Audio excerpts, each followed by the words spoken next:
তো আজকের স্পঞ্জের কালারটা দেখে বুঝতেই পারছো এটা অন্যান্য দিনের স্পঞ্জের কালারের থেকে একটু আলাদা। এটা হচ্ছে রেড ভেলভেট কেক, যেটা আমি প্রথমবার ট্রাই করতে চলেছি আমার কাস্টমারের মতোই। কাস্টমার আমাকে কল করে বললেন, দাদা মায়ের জন্মদিনের জন্য একটা কেক নেব। উনি আমার রেগুলার কাস্টমার, তো উনি আগেই অনেক ফ্লেভার ট্রাই করেছেন। উনি বললেন কি কোনো আলাদা ফ্লেভার হবে কি? তো আমিও বলে দিলাম হ্যাঁ, রেড ভেলভেট ফ্লেভার নতুন এসছে, এটা ট্রাই করতে পারো। কাস্টমারও সম্মতি জানিয়ে দিলেন কি হ্যাঁ এটাই করে দাও। আর ডিজাইনের কথা জিজ্ঞেস করতেই ওনার অ্যাজ ইউজুয়াল রিপ্লাই, দাদা তুমি তোমার মতন করেই কোনো সিম্পল কিন্তু ইউনিক ডিজাইন করে দিও।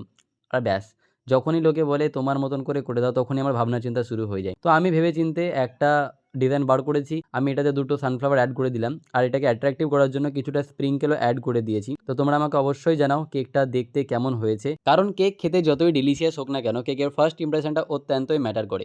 তো লোকাল কাস্টমার হওয়ায় আমি তাড়াতাড়ি কেকটা প্যাক করে আমার ভাইদের ব্যাডমিন্টন খেলা কিছুক্ষণ দেখে চলে এলাম কাস্টমারের কাছে। এসেই দেখি উনি আমার থেকে আগে এখানে পৌঁছে সেই ছোট ছোট কুকুরছানার সঙ্গে খেলা করছেন। থ্যাংক ইউ, আমি খেয়ে দেখি তারপর তো বলবো thank you. Okay. So test করার পর ওনার কী ফিডব্যাক আসছে ওটা আমি তোমাদের নেক্সট ভিডিওতে জানিয়ে দেবে। এখন টাটা।